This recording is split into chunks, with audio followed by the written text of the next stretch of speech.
Welcome to Ninja Turtle Power Hour. I'm Spencer. I'm Keith. I'm Cody.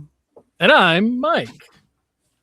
And this week we are beginning our coverage of the 2012 animated series. Amazing. Hey. It's only been 6 years. It's only been 6 years, and we're finally covering the best TMNT cartoon. Some may refer to it as the best. It's not unheard of. It's not unheard of.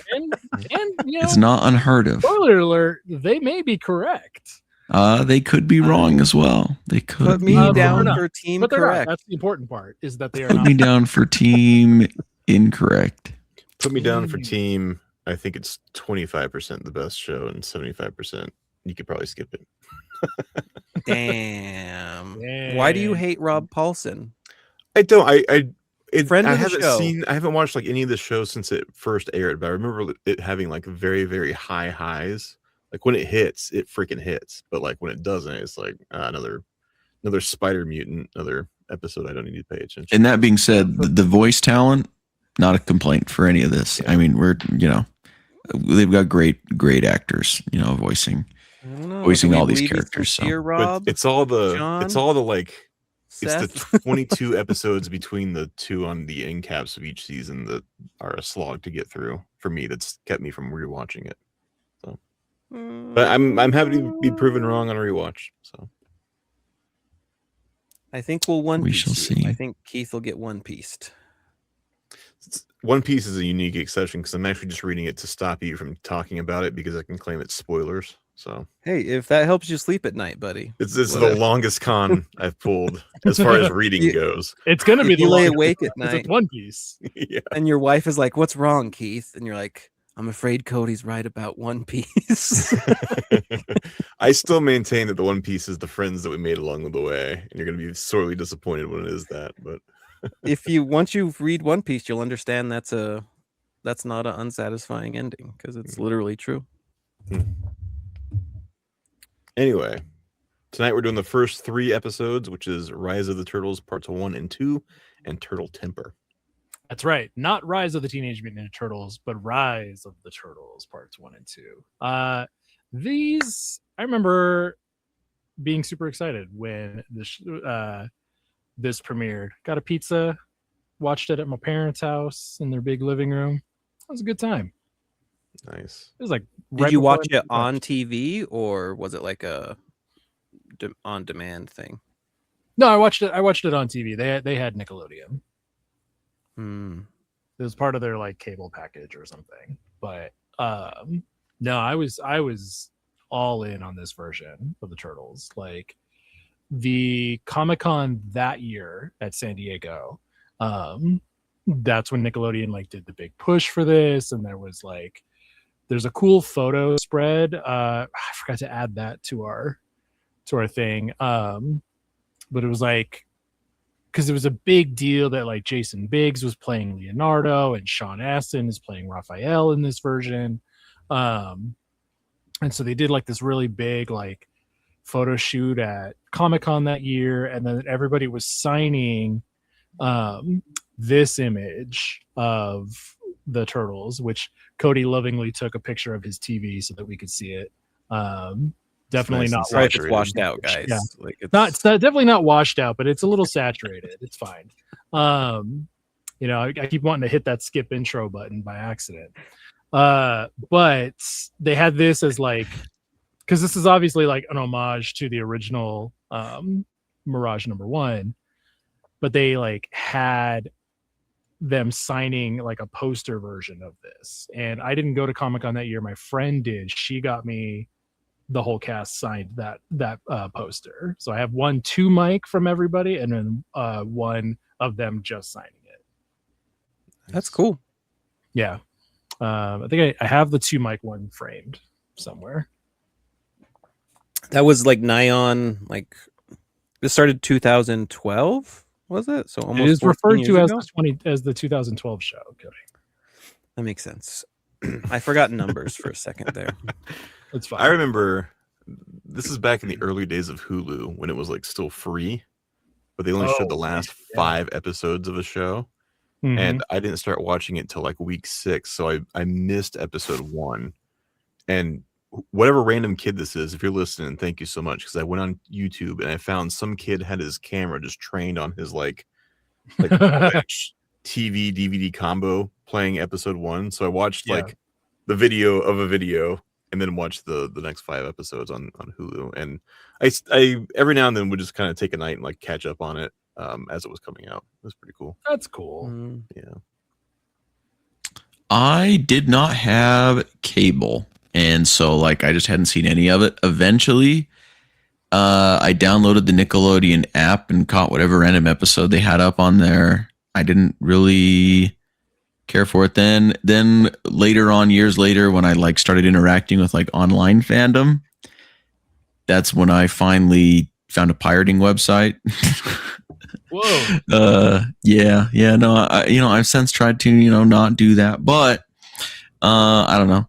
But then I don't know. I couldn't afford cable or anything like that. I didn't know how to pay to have any of it.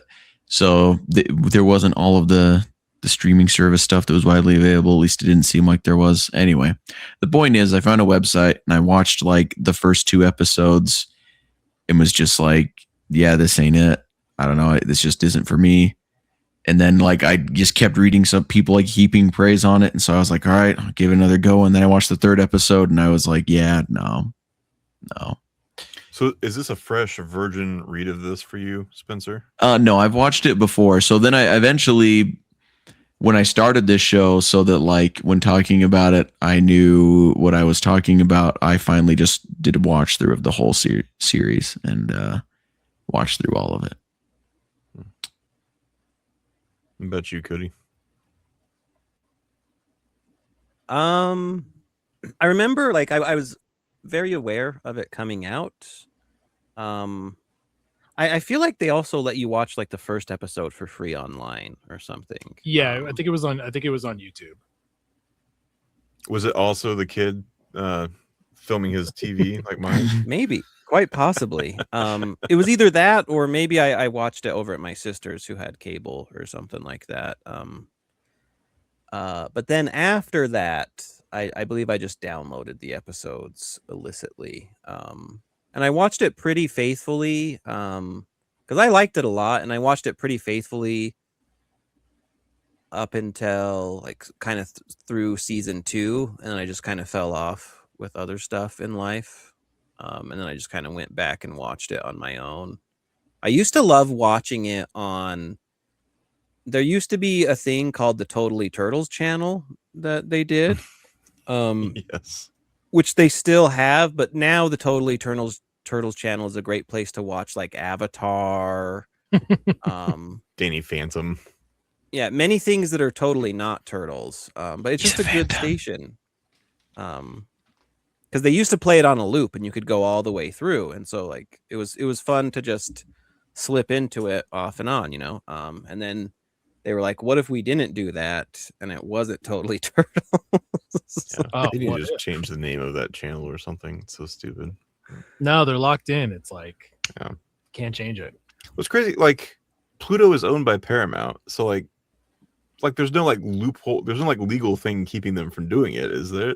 Because they would own the naming of the channel. So unless it's like a broadcasting thing, but it's not. I think they just don't even want to pay the intern to change it, like well, and it's also like this show's on Amazon Prime, but only like the first 2 seasons. Or something. They do that like with not all of them. The 87 one too. It's only the first 3 seasons that are on Paramount Plus for some reason. Yeah, like it's a weird, and I'm sure there's like complicated, like if like a network buys rights to show it or something, there's probably some kind of switching back and forth. I'm like, okay, blah blah blah, but it's also just dumb. But then they eventually released it on DVD and set, because when it originally released, they did the cool thing where they were like, here's 4 episodes and we'll slowly release them over the course of 12 years, 4 episodes at a time. Yeah. But they eventually released the proper series, so I have that. I've also gotten like digitally like through Vudu, which is now I think properly through Fandango. That's how I have it. Yeah. I watch it that way. So there's a plethora of ways to watch it, but it always boggles my mind that you would think the best way to watch it would be on Paramount, but they're like, no. Yeah. You fool. I think they've stopped advertising that Paramount Plus is the one place to watch all of Ninja Turtles. Yeah, I definitely noticed at one point they said we have all the turtles, and they've switched it to all things turtles. Yeah, as to not falsely advertise. Yeah. It's like a beef taco versus a beefy taco. Yeah, exactly. Yeah, made with meat-like product. Yeah, yeah. I learned this working at a specific hotel. There's a difference between a waterfront room and a beachfront room. Waterfront, just any puddle. Waterfront is closer to the water. The beach front means you've got the beach in front. That makes sense. So it's like if you're like right on the banks of a river or something. Basically. So it's in like 30 years, this room will no longer be here room because it'll be in the water. I don't know are you talking about a river? Because if that's the case, then in 30 years, at least if it's in Utah, then that room will still definitely be there. It just won't be a waterfront anymore. Well, it'll then be beachfront. It'll be beachfront in 30 years. Exactly. Yeah. You got it. You got the separation. I was just going to say the river was going to dry up because everything's drying up here in Utah. Yeah. So welcome to hell. So before we get into the episode's proper, do we want to talk about like the opening and character designs for this? I think we usually do that for other episodes. Yeah, for other shows. Yeah.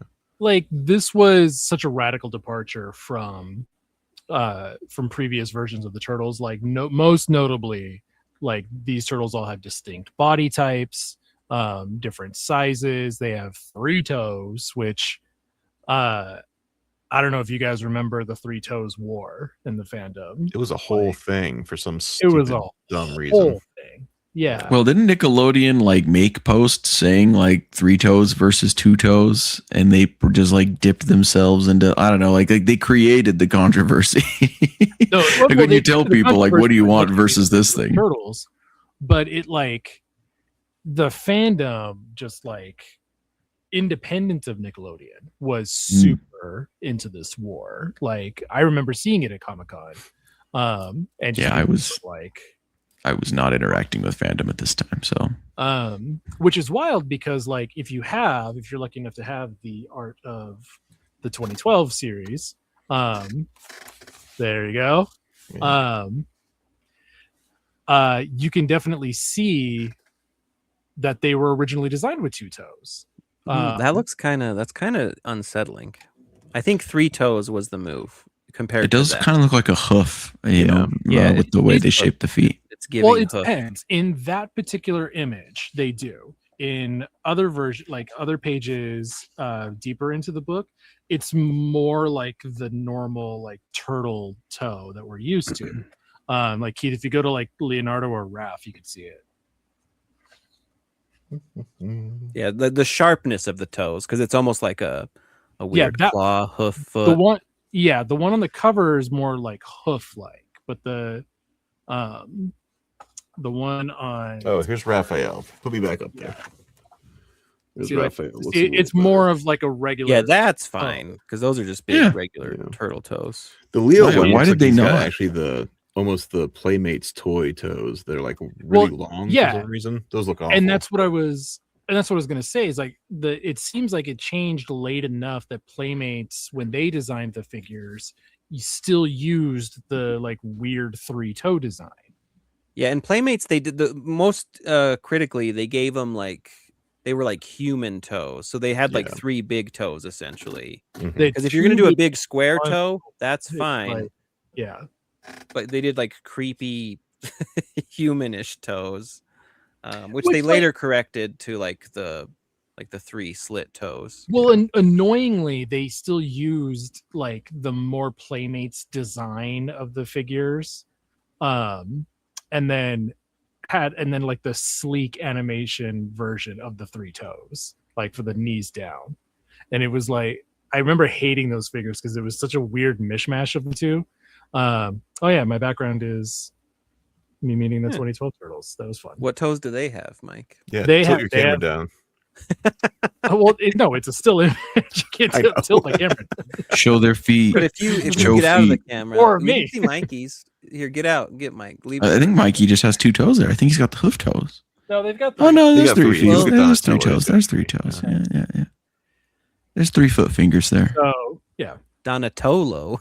Yeah. Donatello. I remember like recognizing. I was like, oh, they got 3 toes, and then I went to bed comfortably because I'm not a big weirdo who gets online and starts to fight I'm not a about big it. nerd. But I was just like, oh, that's weird, and went on with my life. Yeah, like I like it. It fits this design of the turtles. Like I don't even question it anymore. Yeah. It's like, come on, guys. I do think they kind of like they hit on something with these designs, though, the different body types, because like a lot of what has come after this has gone off this, keyed off of this, with Donatello being taller and lankier, Raph being wider, Mike D being shorter, freckly, young, like they really keyed in on something with that, at least. Which is like, go ahead. They look really good in 2D. I'm not a fan of the shift to 3D. And I know it was done to make it like appeal to younger kids, but I think it looks worse than like if you look at Ciro's drawings and stuff. I think that looks great. So You're right. That is a huge shame because like Ciro's designs for the turtles, and even when he just draws them for IDW now, or like the cover art for the NECA boxes, like it's so good. And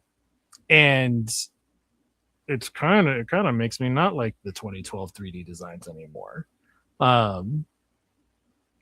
But also like going back to these episodes, like these you could tell like these episodes were made like very cheaply in 2012. So it's like the textures on everything are like super low resolution. Like it kind of hurt my eyes a little bit, like on my 4K TV. It's fine on mine. He's a liar.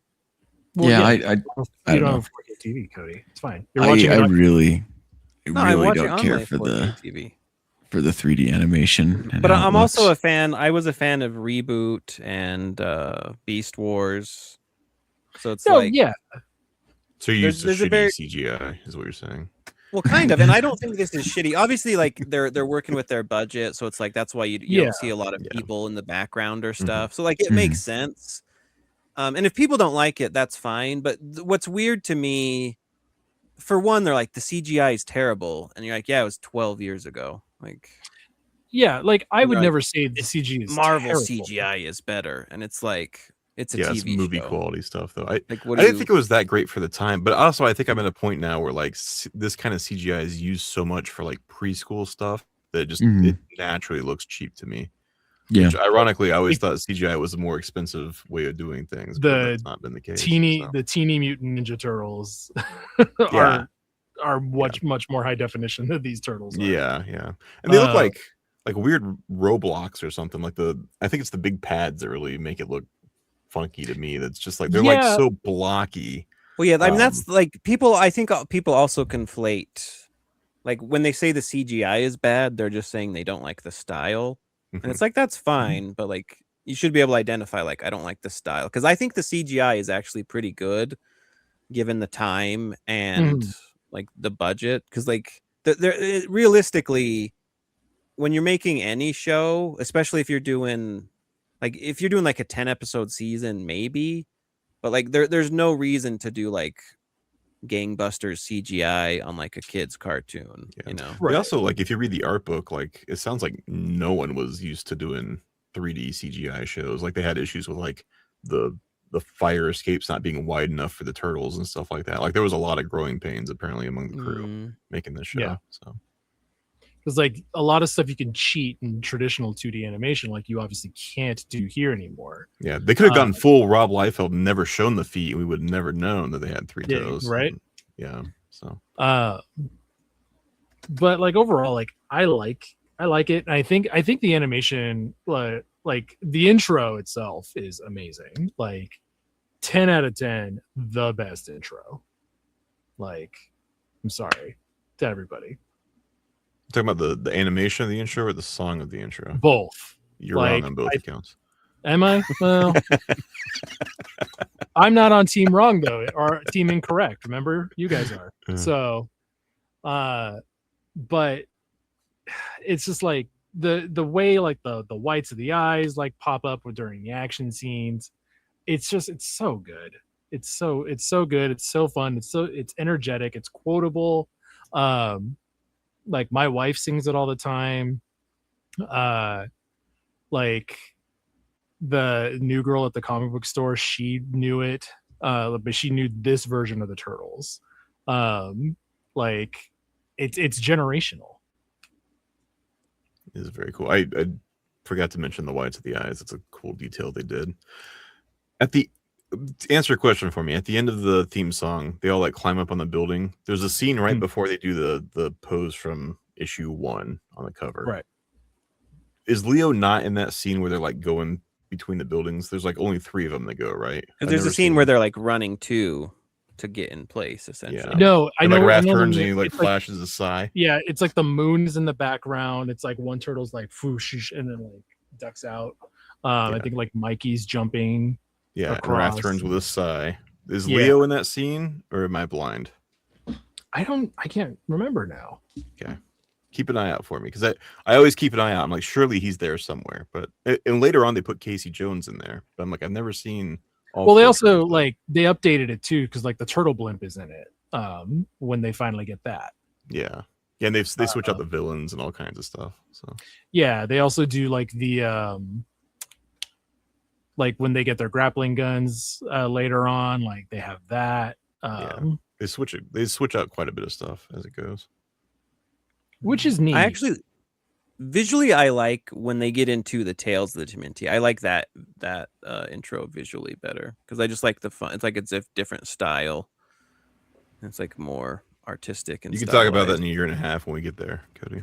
Yeah, can't bring it up now. Get out of here. We have a rigid schedule, Cody. Right. Yeah, I know. I'm just saying if we're saying like the best, it's got to be timeless. Damn, we're throwing daggers. we're oversaturating the hatred.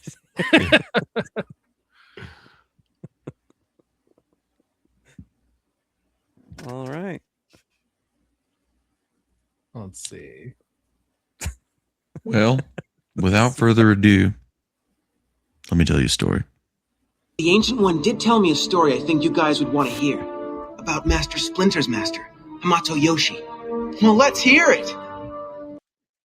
All right, this episode came out September 28th of 2012. It was written by Joshua Sternin and J.R. Ventimiglia.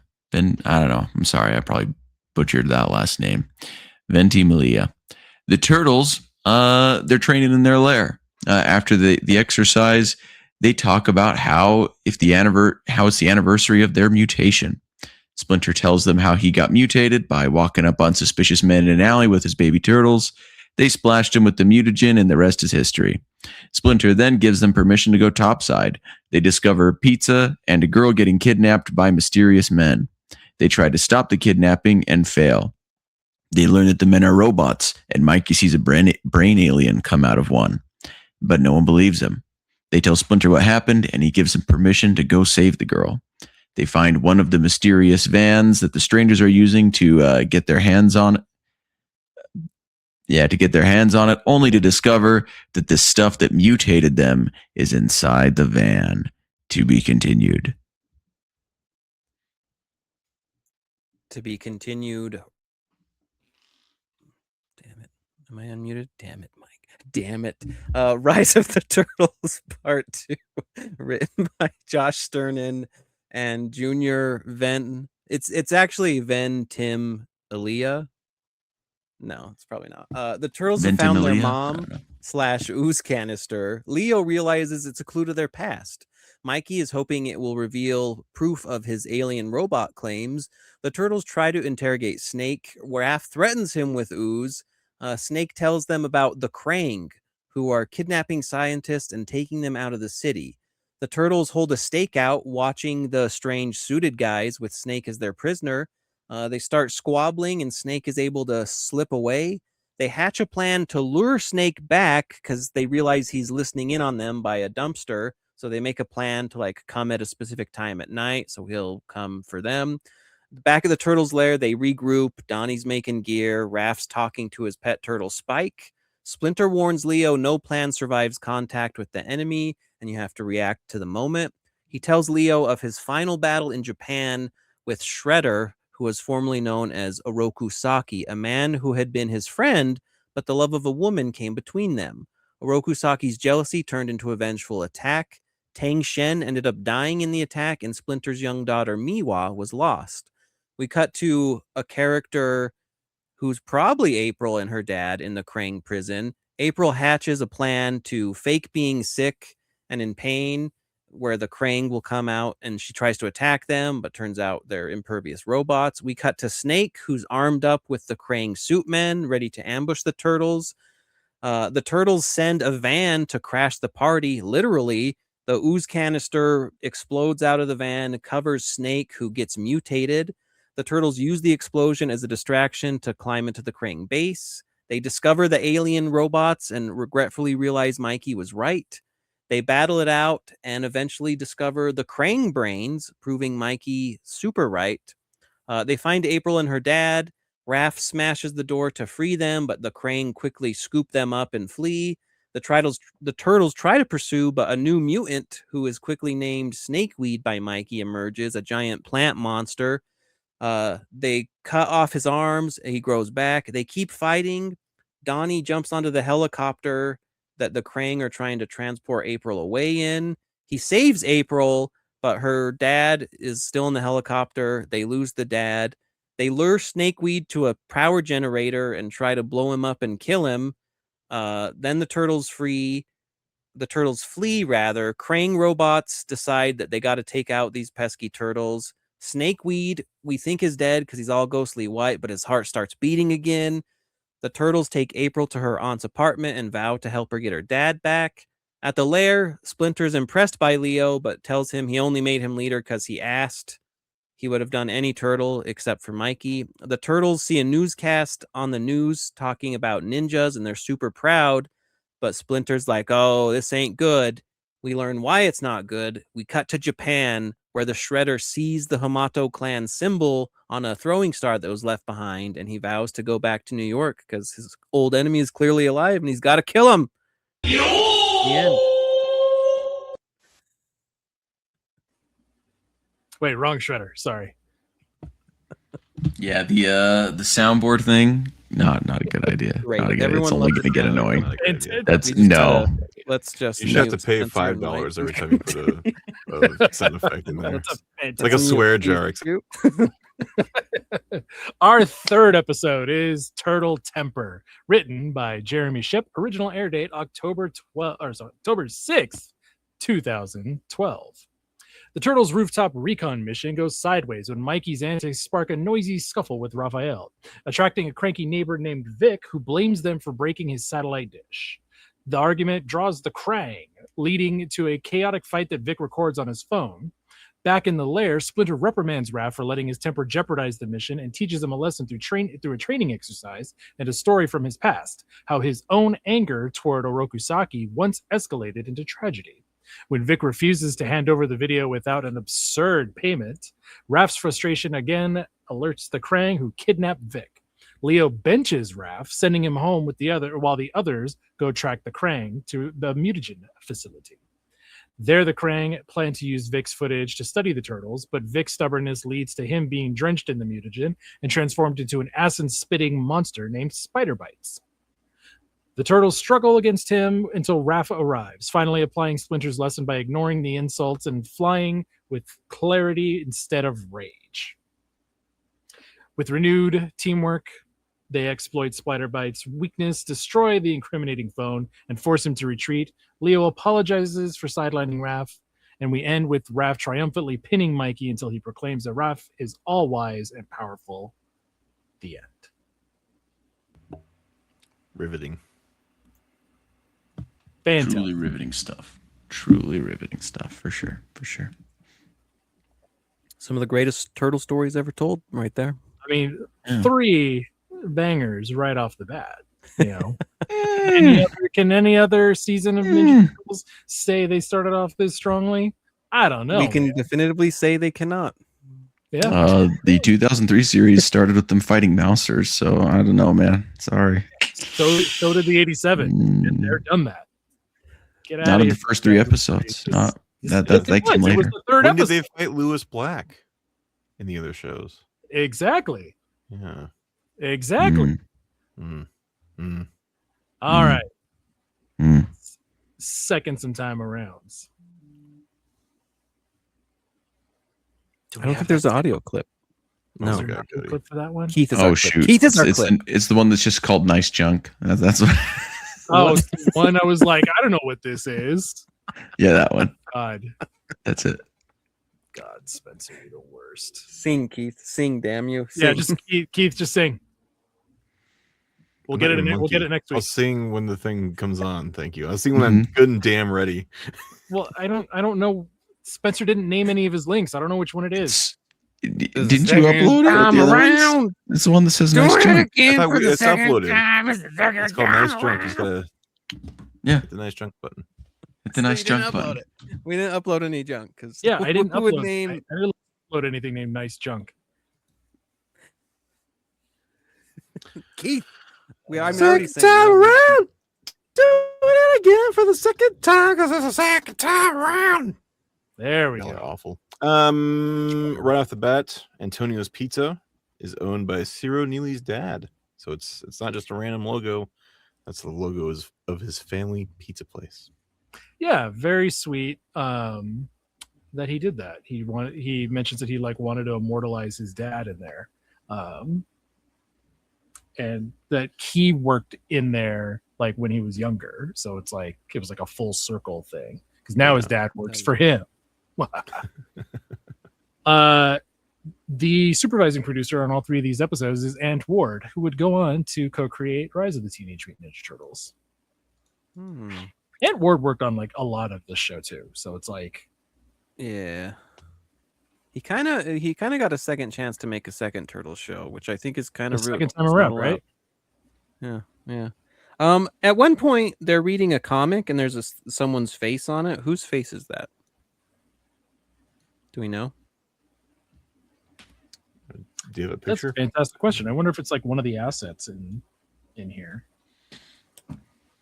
I saved a note because I feel like maybe that would be because unlike Mike, I don't cheat and look up my second time arounds, from Turtlepedia. With the shows I don't like. But I imagine that's got to be someone on the crew. Yeah. April's apartment is above the Second Time About store. It's not called Second Time Around for some reason. Apparently that's Ciro says due to legal issues.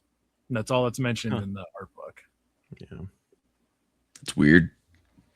I mean, the Second Time Around is already in Ninja Turtles and has been, so legally, who has claim on that? Yeah. I mean, of all the things, that's the most random legal thing to be for someone to be upset about. All the Star Wars ripoffs, all the Yeah, Keith, I expect you to start doing a Second Time About. Yeah. But do a Canadian. You can expect that. It's not going to happen. Thank you. do a Canadian. It took me 9 months to write the first one. When they're doing the origin, Michelangelo interrupts and says, "That's us," which is exactly what he does in the 1990s movies. We already got references to better turtle media. Crazy. Damn. Well, no, he's right. The 1990 movie is very hard to top. That's peak right there. If you're 40. Hey, I am. I like how you were. It's like I slapped you. Thanks.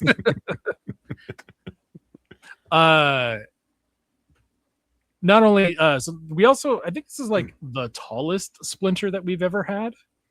He's 6'7" or something. They say in that book, right? Hey. He's pretty damn big. Yeah, played by an Asian actor for the first time as well. Yeah, it is kind of weird to hear a non-overtly racist Splinter. Yeah, Hoon Lee, fantastic Splinter. Just hearing him do the origin story, and like Splinter's like little like, yes, but no, but yes. Like just so enjoyable.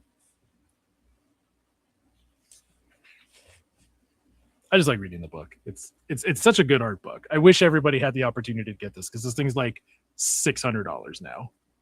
Really? They didn't keep it in print? They did not. So and it because it was published by Dark Horse. So I don't know what the deal is. I don't know how long it was in print. I got mine directly from Ciro, and he autographed it on the inside and included like pages that aren't in this.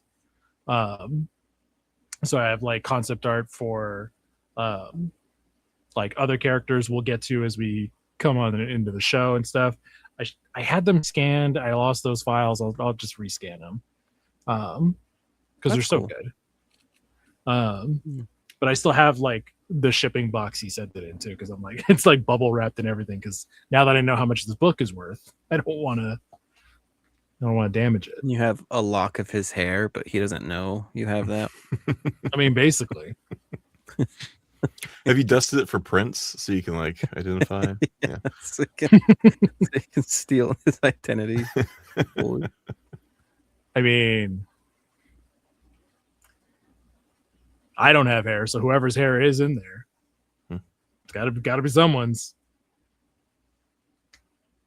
True. Spider Bites. Lewis Black's character is wasn't that the name of something from 2003? Didn't we hear that name before? It was a toy, like the Monster Hunter toys or something. There was a Spider Bites. Yeah. Oh, that's right. It was in the best season of 2003, I think. Back to the Sewer. So good. Was that? Yeah, some would say that it's the best season. No, not to talk about it being the best season. I'm just not even addressing that because obviously it's a joke. You're addressing it now. Dignified. So.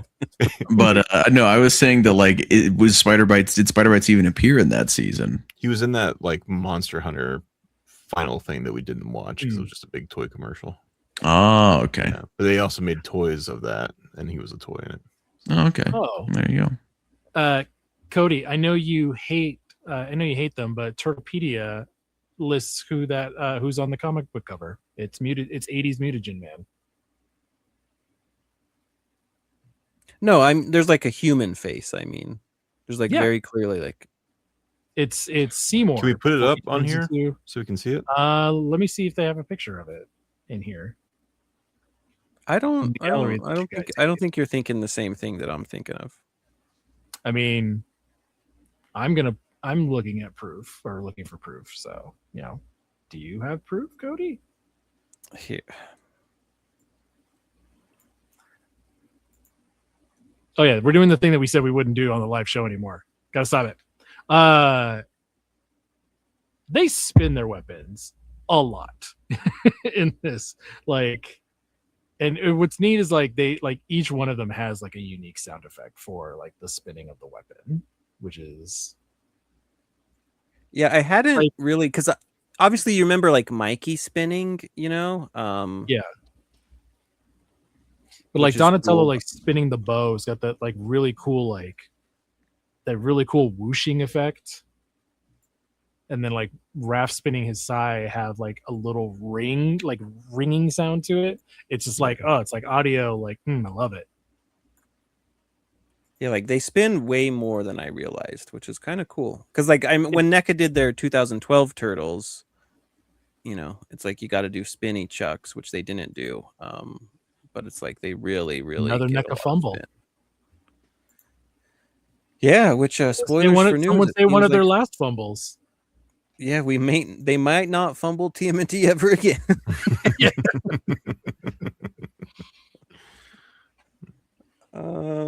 Where is this stupid comic? Does anyone else have anything left for the second time around? Cody's still looking for that comic cover. Two quick things. So Raph he gets a bunch of arrows shot in his back. Clearly a reference to Last Ronin. Clearly. Follow Raphael, obviously. Yeah. And there's a part at the beginning of the second episode, or the Turtle Temper episode. Michelangelo is like poking Raph's head, and Raph grabs his finger and twists it and hurts it. And I did the same thing to a girl when I was in middle school during orchestra practice. I think her name was Mary, and I think I really actually did hurt her. So Mary, if you're listening, I'm sorry that I hurt your finger, but please don't poke me in the head like that. Imagine if Mary stumbles across this on YouTube. Yeah, she's still got a cast. Bastard. Big old mangled finger. She played tuba. I remember that. It's the weird things you remember. Who knows? Yeah. Cody, did you hunt down this thing you were talking about yet? Yeah, it's in the Discord chat. It's hunted. It's hunted. I'm uploading it now. Okay, we've stalled enough for you. Hold on, wait. Oh, that guy. Why is this guy smiling? I'm talking about the guy. You understand why you were like, when you're like, that's Mutagen Man. I was like, no, it is not. It's Mutagen Man on the front cover. But yes. But why would I? That does ask. If I asked like, who is that guy? Why would I be asking? Who is that Mutagen? Well, we should be asking, why is that guy smiling? That's more important. Why is this guy smiling? This has to be like a person on the crew or something. Yeah, for the audio listeners, the back cover of this magazine that Raphael's looking at says, "Why is this guy smiling?" and features a guy smiling. A picture of like a very photorealistic real person, and someone's drawn mustache and goatee on him and a scar on his forehead as well. Is a younger picture of Zero? Might be. I don't know. No. I don't even know what he looks like. He doesn't know who this guy is. They're frauds and hucksters. Like, what are you doing? All right. Let's put some anchovies on this pizza. All right. No anchovies. You put anchovies on this thing and you're in big trouble, okay? I'm gonna let you know. God, I love the 1990s. Yeah. Where to begin? So Go ahead. So Simon, let's see how long it takes him to come up with something. There are something that I really, I guess, like that I like out of Ninja Turtles is this, like, is for them to take this insane concept and like have it be presented in a more grounded way. Like, one of the things that I really like about the 2003 animation style and like their decisions they make animation wise is that like it feels very like grounded, real worldy. Whereas like in this show, the chain length of Mikey's nunchucks is inconsistent. Suddenly, like, just infinite extendo chain comes out of his nunchucks all the time. They make like decisions where like characters' eyes turn into hearts, or like their heads grow huge, or they get like and I get that those are like storytelling methods. I really love like Scott McCloud's book, Understanding Comics, where it kind of talks about these sort of like more abstract cartooning like things they do a great job to like convey feeling and emotion, but it does kind of add to this like vibe to it that feels less grounded and more like, I don't know, for lack of a better term, kiddie. And it's a kid show. It's supposed to feel kiddie. Don't get me wrong, but for me, it doesn't work. For me, I don't necessarily enjoy it. I don't like it. You know, eyeballs turning to fire. Just all those like anime. It depends on the anime. You know, like I love like some anime uses a lot of that. Obviously, some of it doesn't. There's some straight up more serious animes, and there's some that like work it in. Yeah, do like a mix. And like I mean, like Mob Psycho 100 is one of those shows that does use a lot of those cartoony things, like, you know, faces completely changing and turning. Like it does get wacky. But for whatever reason, I don't know, I guess because like I'm coming to Ninja Turtles for like something else, it just doesn't translate for me. So you don't like I can't. Teenage Mutant Ninja Turtles cartoon when it's a cartoon? When it's presented in this way, yes. I'll ask this, do you like the show Scrubs? I've never watched Scrubs. Because Scrubs is another show where it's like ridiculous, over the top to comedy, but then it'll go like dark and dramatic when they want to, which to some people can be very jarring. I enjoy it a lot. Like, I understand like if it's not your vibe though. That's why I'm just curious. Like, I don't know why it just if you're a fan it doesn't work for me in this show, and especially again, it's just like things like just weird stuff like the extendo chucks, where you just have like infinite chain that comes out of these chucks, and there's just no consistency with them at all. Yeah. Like I was the same way with like the hard eyes and all the anime stuff. At first, I was like, "This is stupid." It's kind of grown on me over time, but like the extendo chucks, I especially draw criticism with, because I was even looking in the art book, like, do they have diagrams of like how it works or whatever? And no, it just like, where you want them to be like, you need exactly 10 links, no more than 10 links. I just need to know, like, how does it get, like, there's not enough room for it to extend that long and have a blade in it and the end turn into a like a ball instead of a stick, right? Like, yeah, like they're like, if you had a separate Kusarigama or whatever, it would make sense to me. But like the fact that it's like he'll be holding two chucks, then suddenly it's a single longer weapon, longer than both chucks, with a different end to it. It's like, Keith, you fools, the chain is in the handle. Yeah, that's what I'm saying though, is that hey, there's not enough space there. We never see him open the handle. I mean, I don't know. You don't know a blade what kind in there of as Ice well. Age metal. You don't know how thin that metal can be, how it can Especially for a show that takes so much time to like explain where Donatello gets all of his junk from for all the vehicles and shit. There's like, yeah, whatever. Literally, it turns into a longer weapon. Like, no, but like this is a genuine complaint, and honestly, it's more valid than like half of the stuff you say about 2003. Like, you got fired for that blunder the entire time we watched 2003. No, like, I get it. Like, I don't expect anyone to get fired. I'm like, just explain to me how it freaking works. Like, yeah, that's all I want. I would only say this, and I'm saying this honestly, like, although I'll grant, like, this is a goofy cartoon show. Like, I'm not looking for it to be serious or pretending it's serious. I would say to me, and what you don't acknowledge very often, and again, correct me if I'm wrong, is that the 2003 show is just as over the top ridiculous. No, like, I'm not saying that it's like an incredibly like grounded, serious show. I'm just saying that the way it is presented in a more grounded way because of the manner in which they decide to animate it, and in the in like their decisions for storytelling style. And so I would say it's not any more grounded. I would just say like the liberties they take are ones you approve of, and you just don't approve of these ones. To me, though, it feels more grounded, right? It's not like reminding you that this is like a silly, no stakes cartoon all the time. I mean, like, whereas this show does.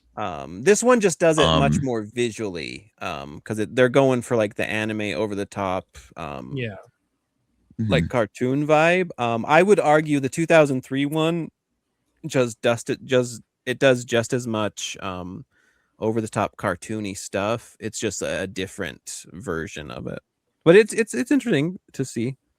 Like, I get it for sure. Anyway, but the 2003 cartoon has become like Mike and Cody's Joe Biden. Like, it's all you talk about.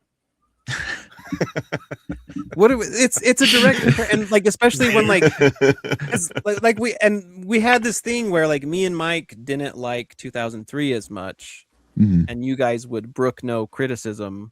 And now it's flipped, and I'm not telling you you're wrong about the criticism. Yeah. I just think it's an interesting comparison. But it's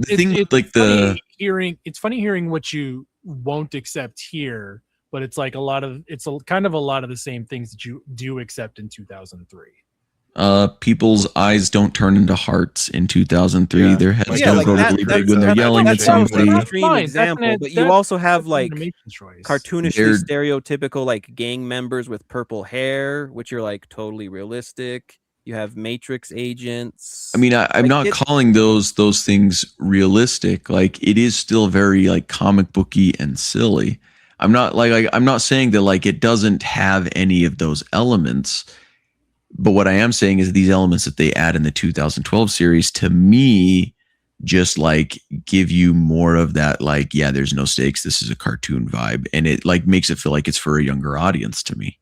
Like just like a lot of the decisions they make that way, including in a lot of the dialogue. But anyway, the thing with the chains is like I have the same issue with like when the turtles go into their shells, you know, like the turtles going into their shells. I don't like. But I we don't have an like the explanation for extendo that. They have change. telescoping bones. We talked about this. Telescoping bones. Yeah.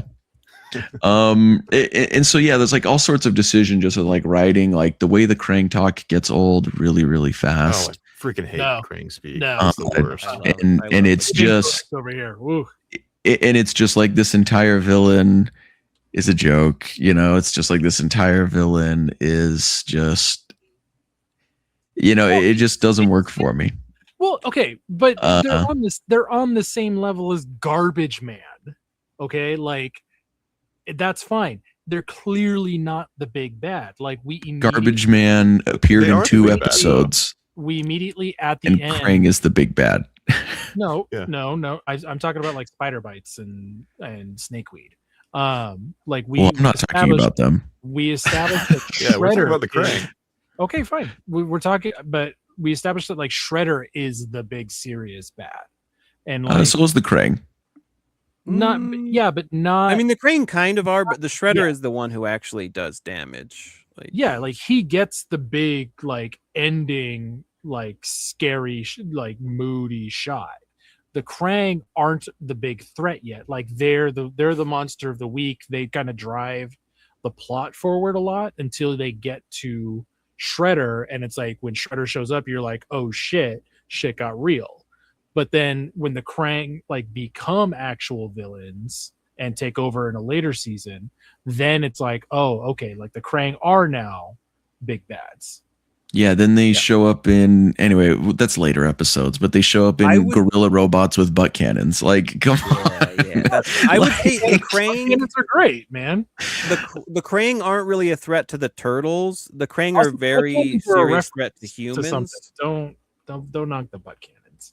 Like the Krang absolutely screw over a lot of humans, but they're never really a threat to the turtles, truly. Yeah. Anyway, that's kind of the thing, is it just makes them like uninteresting and makes it all anyway. But on top of that, like again with like the writing, Raphael is just a straight up jerk in this. Like way more of a jerk than he is in any other series. I feel like he's constantly just like physically abusing his brothers all the time, like no one's even asking for it. It's not like Mikey's like teasing him or anything. Like he straight up is just like putting him in headlocks, pinning him on the ground and being like, say uncle, say uncle, say uncle. And he's just being like an annoying little butt the entire time anyone says or does anything. Donatello will say, like, get excited about something nerdy, and he'll be like, oh, really, Donnie? You're so excited about these chips, man. Oh, Donnie. And it's just like, dude, like, you are insufferable. Like, this Raphael is so, like, is especially in these 3 episodes, and maybe it's to try and like hammer home the character, but he's so annoying and is just like a jerk 24/7. And again, like in other series, like Michelangelo will be like teasing him or like throwing some sort of something at him, and then he throws like, you know, put something back at him. This, it's just like unprovoked 24/7. It's turned on, cranked up to an 11. Like he is, like, you're not wrong. Like, he is very over the top, but I would argue like the reason why I like it, it's more of a consistent characterization, because a lot of times the turtles can feel like, oh, I'm slipping into being the angry one, like, oh, I gotta slip into be the nerdy one.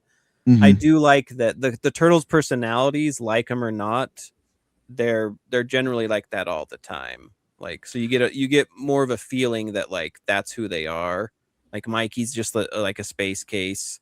Yeah, like Mikey is so dumb in this as well. Like so dumb, like so cartoonishly dumb. Like 3 episodes in is like, Raph, you gotta quit being so angry and mean all the time. He learns exactly nothing from it. Like, he's still a jackass the entire series. Yeah. Why do we lead with that? That's also the baked in problem, I would argue, with all Turtles media, and that's why I generally don't find most Turtle stories don't clear a hurdle of like, this is a true good story, because by default they're not allowed to have any kind of progression, you know.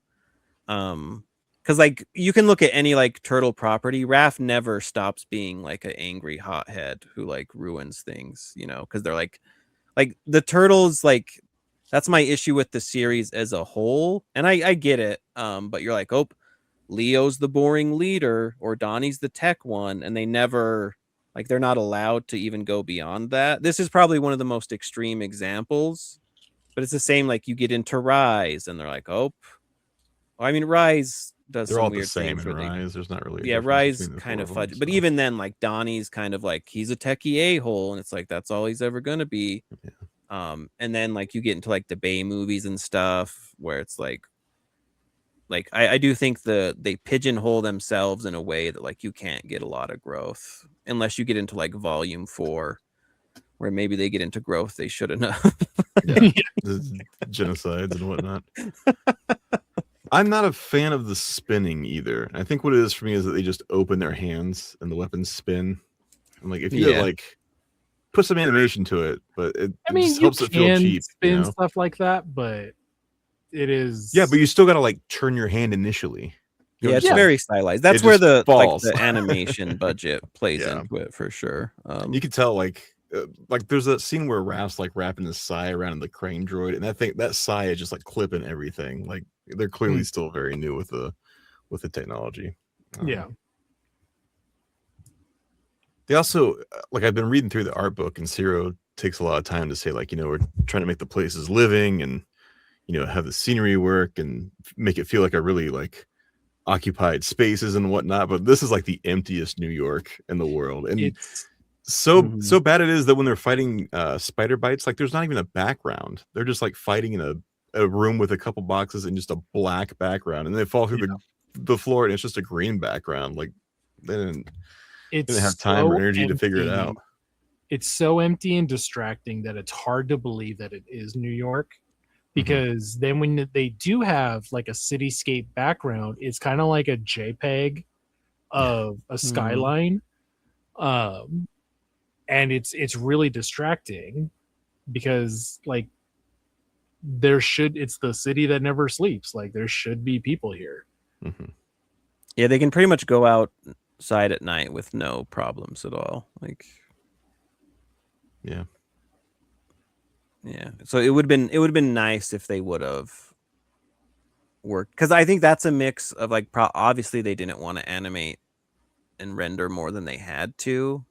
But I also think on like story wise, because there's some times when they like run into certain characters, they're out and about, but they could have worked in some like people or set it around people. So that's definitely a big thing where it's like it's just like totally. Well, it's one reason why like, you know, the Krang all have the same character model, because it's cheaper to just keep reusing the same character model.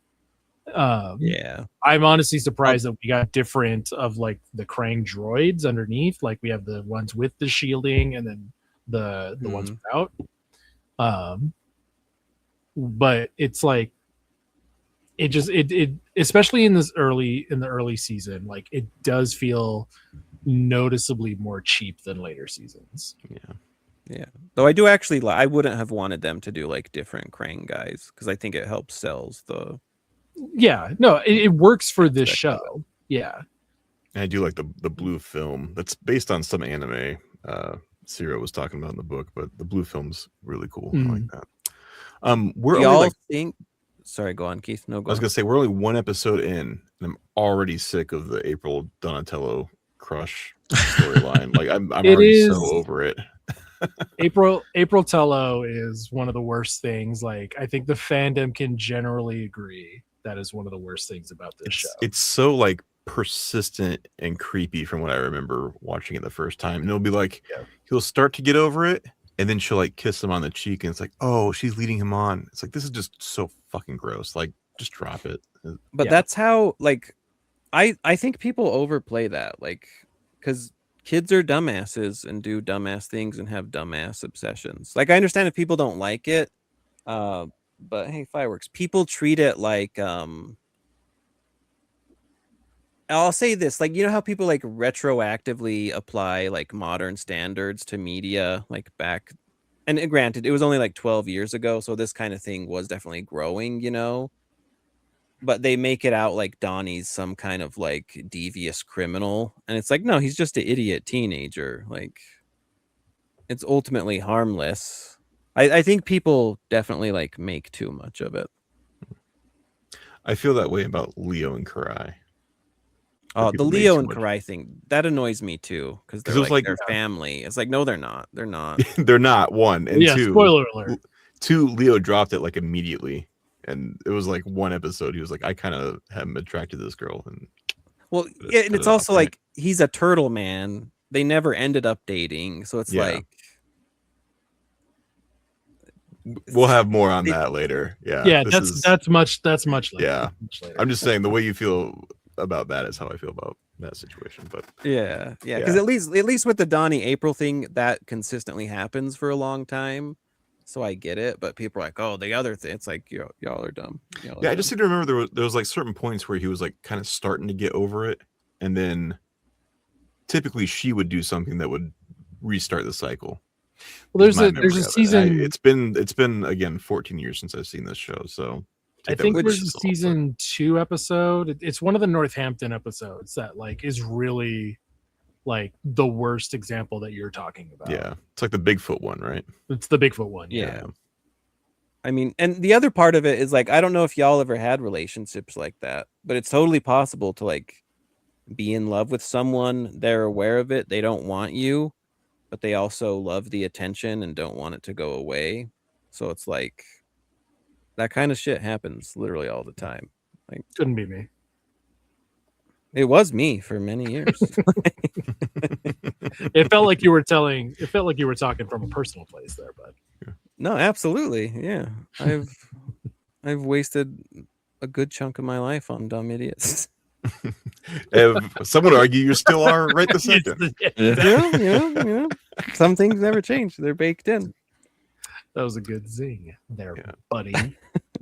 I don't really have any other anchovies. I thought the spider bites one was not great. That was my least favorite of the three. But it is definitely the first two episodes are perfectly cromulent. Like they work. They're setting up a lot of stuff, so it's a lot to get through, and they do a pretty good job of all that. So spider bites, I'm torn because I appreciate them. I kind of really like his design. Ironically, it makes for like a terrible toy. But it's also like it's a cool design, and it's fun to have like a truly freako mutant, because sometimes you mutate and it's like, look how incredible I am, and it's like mutation seems freaking awesome, like let's mutate everyone. You're going for spider bite, Mike? I see you. So it's like his design, I kind of hate it and I kind of love it. I don't think you uploaded any spider bites. I did. So it's. I do not. I do not love it. I'm gonna be honest. I do like to name him Spider Bites because he's a spider and he bites, but never once does he bite anything during this entire show. Yeah, he's just like a ball with just appendages. It's a cute little design. It's not the strongest. Does he ever come back? Do we see him again? I think so. Maybe once or twice. But a lot of their villains, most of them are kind of villain of the week throwaway. Yeah. And like I also don't like the way he just like farts every time he like puts out webbing. Again, that's like another just like all the cartoony sound effects that just kind of like take any sort of gravity this show could have just completely out of it. Where it's just like, I mean, well, this isn't like they're like these characters aren't meant to be like gravity characters. Yeah, but like when the these show are the ones is where it's like we're trying to sell toys. Yeah, but like when your show is 90% characters with no gravity. Well, I mean, again, it depends what you're looking for. I think that's kind of more of like a personal issue where you're trying to and I get why, but you're expecting TMNT to be all things, including everything you need. When it's not made for you. What Cody needs is the fart jokes, so it is made for him. I mean, the fart saying. jokes are funny. Oh, I love a good fart joke. Yeah. But yeah, not a super fan of. I'm torn on his design because at one point I admire it because they're doing something different and wacky, and it's like you don't want to get like most people in this show. You absolutely do not want to get mutated. Yeah, yeah. I know Mikey's like, "Oh, this will be rad," and it's like, "No, Mikey. Most people get screwed over." Yeah. I do like one thing I like about Snakeweed's design is that he still has like foot bones in his legs. Yeah, you can. Oh yeah, when it like cuts his like stalk in half when he cuts his legs, and you can see like his muscles on the inside. Yeah. Yeah. Right there. Yeah. That's because at one point he's standing and his legs are together, and he like splits his legs apart. Yeah. So gross. That's where this show is like there's a lot of like weird body horror. Yeah, it's been interesting because like and I'm a full-blown adult, like, oh, that's badass, but like sometimes you hear from like kids, they're like, oh, that freaked me the hell out or whatever. Because it was like because Snakeweed's our first person we see getting mutated, and like this shot is so like creepy and burned into my brain. Like, yeah. I guess we're in. Are we still in anchovies? We're still in anchovies. Yeah, we're bleeding into I love. So okay, because let's wrap up our anchovies before we get into my anchovy. This one might be. I mean, I did have like the empty city. My anchovy, and it's ironic because it's almost invalid on this show. And it's kind of more of an annoyance with like the fan base. But when they're like the turtles are Japanese, which is ironic because in this one, Splinter's literally a Japanese man who carries over and he like trains them with like Japanese words. Although at one point, like when they're first sparring, Leo's like Onegai shimasu and Raph is like, whatever. Like I don't. Yeah, gotta stop with that. Is he saying whatever because he doesn't understand? I thought he was just responding to him, but I don't know what. No, Leo he understands. I think he says whatever you say. Okay. Yeah, I think he's just. I take it as like he's tired of Leo's shit, you know. Yeah, like it's Leo. Okay. It's Leo being the suck up and like the teacher's pet kind of thing because he's like the only one who really speaks or who speaks Japanese at that point in the show, and it's like, okay, guy, whatever you say. That's how I take it. But my anchovy in general is the whole like the turtles are Japanese, they should be Japanese, where it's like they're sewer kids who grew up in New York, you know, like you could say they're definitely second generation Japanese, but like when people have to emphasize like the Japanese-ness of the turtles, I think that annoys me more and more. Which again, kind of invalid for this show because this show in some ways justifies it more than most. Yeah. We see them like reading comics and taking in like American media, like they're watching cartoons from the 80s that were airing here in the States and whatnot. So, but like, I always thought they were Italian though. Feelings. You know? 90% of New Yorkers are Italian. I guess that's the thing is there's just like this weird debate of just like when they appear as human, what ethnicity should they be? What race should they be? And it's like, I don't know, guys. Yeah, they can be whatever. I mean, that part of it's fine. It's just like I don't think the turtles would identify as being Japanese. You know, because why would they? Turtle Americans. That's how they maybe identify. Yeah. All right. Is that it? Hold. I'm gonna click it. Click it. Oh, I love being a turtle. I got the worst one. That's the best one. That's my favorite. That's a good one. I like that one. Yeah. Damn!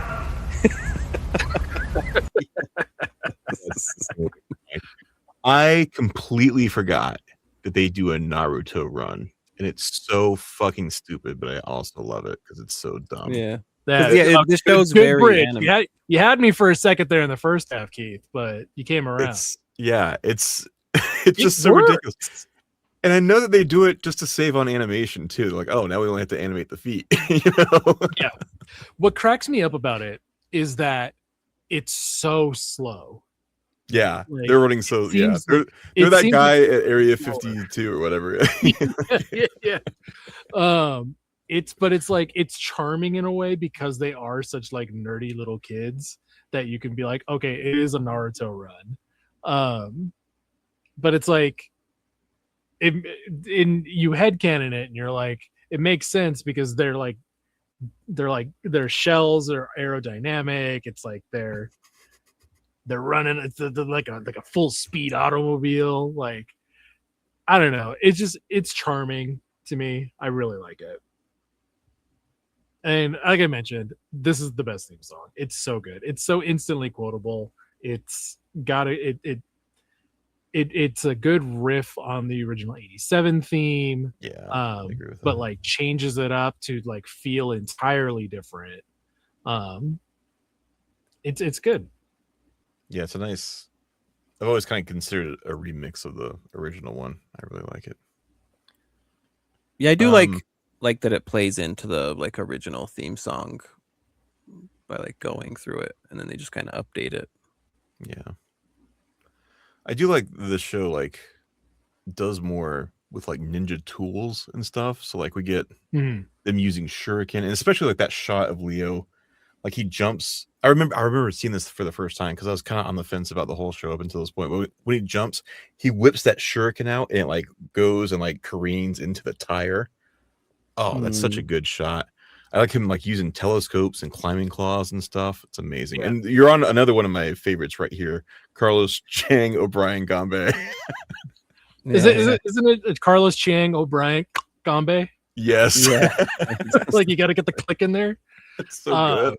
He's such a good character. I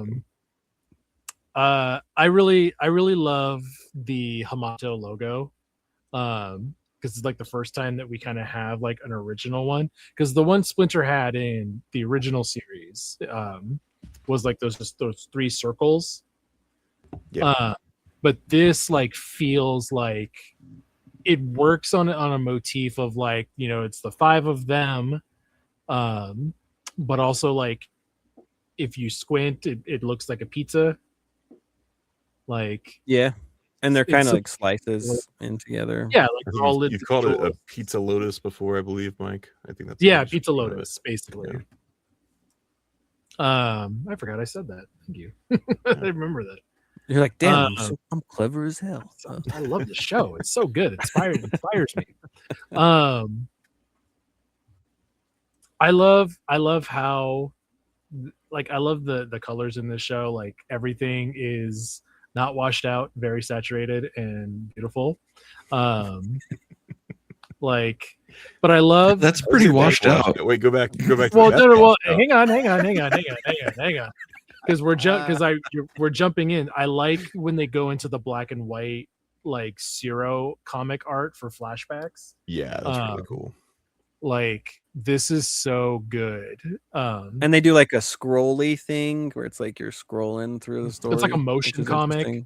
Yeah. Which I don't think they do motion comics anymore.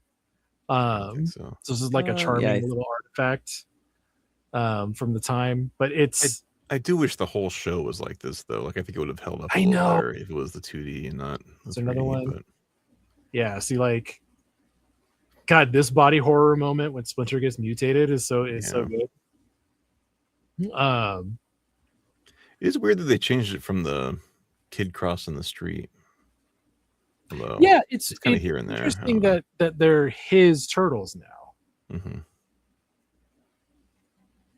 It's like he literally just went and started a new life in America. Yeah. And 4 new kids. I think for me, this is the best Splinter and Splinter origin. I mean, along with Shredder as well. And I think this is definitive proof why human to rat is much better. Because it's so much stronger when he's like, yeah, this was my life that got screwed over, opposed to, and I was the rat in the cage watching all this. And it's like, no, you weren't. Yeah. And like, I do really like the Splinter. He's very cool. I like his like And, double like, speak that he does to the kids too, where he's like, "There's no good or bad choices, just choices." And like, what if you made Mikey the leader? Well, that would be a bad choice. Like, he's always back and forth with it. It's hilarious. Yeah, he's not afraid of being he's an such a a-hole to good the kids. yeah, like he's such a good Splinter and like a very fun dad kind of thing who just loves messing with his kids. Mhm. Because like part of it, you think he wanted to see Raph get covered with all these suction cup arrows because it would just be funny. Yeah, for Then sure. what is it like in the first episode when they're training and then like Raph mouths off because he won and then like Splinter like pinches him on the neck and he just does a little he tickle. does. And then that's Yeah, like yeah. the end. That's the end of the cold open. I think I cut it, but yeah, he like does like, and I Yeah, do like that this Splinter does feel like a legit like ninja master. Partly because like I don't like when you depict Splinter as like a frail old man, you know, and it's Yeah. like I could just hip check him and he's done for, you know. But I think they also work in very naturally that he's much more like actively teaching the turtles all the time on things and like giving them lessons and stuff, but also And he's like he looks like he's a character who could throw down. And I mean, and he does, like we see it later, but like his stories that like his lessons usually always involve his past life rather than like the great teacher, blah blah blah blah blah. Shibano-sama, like making up like some old historical figure. Like all of his stories kind of involve him and his mistakes. And I like when they're like, we got to save April, and he like thinks back to his daughter, and he's like, yeah, you fucking do. Like, I like that he goes over to his cabinet with 5 different shelves, all of which are empty except for the one picture of his daughter. It's like, why do you have all those shelves, dude? And it's like, oh man, this guy like that's some baggage. This guy's got some baggage. It's not on the shelves because those shelves are empty. Right. He's got some baggage somewhere. I made that joke with my wife when we moved to this house. I'm like, I hope your next husband has more emotional baggage and less actual shit to carry from house to house. But yeah, easily one of my favorite Splinters. His design took a while to grow on me, like the white fur mustache beard thing. The beard thing does creep me out because it's like so thin and creepy. That I don't mind about. I forget it's there half the time. Yeah, I'm talking about like the fur pattern. It looks like canine too much. Yeah, I don't know what it is. Especially with his like pink nose, like his pink nose and like the pink line going down to it, or the white line. Like it feels more canine-ish. There's some cool like designs that Zero did in that art book where he's got like big black rodent eyes and stuff that look really cool. I kind of wish they had gone with that, but it is what it is. Yeah, the book is going to give me a lot of anchovies because the book is going to be a lot of them are going to be like, I wish he looked like the design in the book. Yeah. I like that it actually shows you what they eat before they discover the world.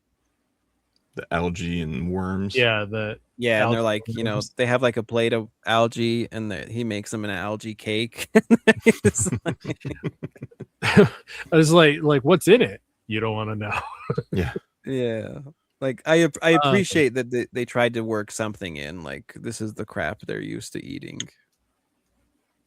So you guys mentioned you didn't like it. I mean, no surprise. I like the big over dramatic expressions. Zero had worked on Teen Titans. Yeah. Which is where a lot of this like kind of anime-esque sensibility came from for him. And he worked on another show right before this called Super Robot Monkey Team Hyperforce Go, which was in that same vein of like an American cartoon that's anime inspired. And it's like these are the more anime-ish tropes that like